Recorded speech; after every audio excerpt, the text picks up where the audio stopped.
Alright, hey guys, just wanted to give you a quick update. Dane the Great channel is not going away.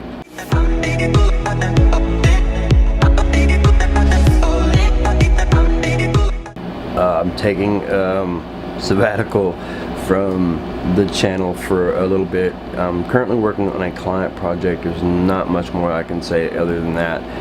It's going to be taking up all my free time. So I do have a full-time job, and I do like to shoot videos and stuff on the side, as you can tell.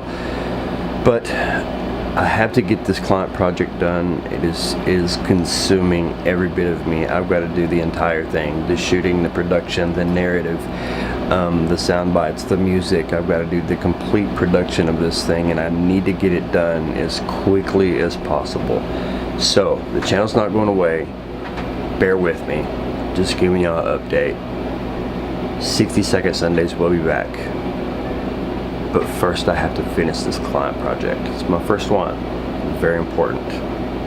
So thanks for sticking with me, guys. We'll see you soon. I'll keep you posted. I'll keep you updated.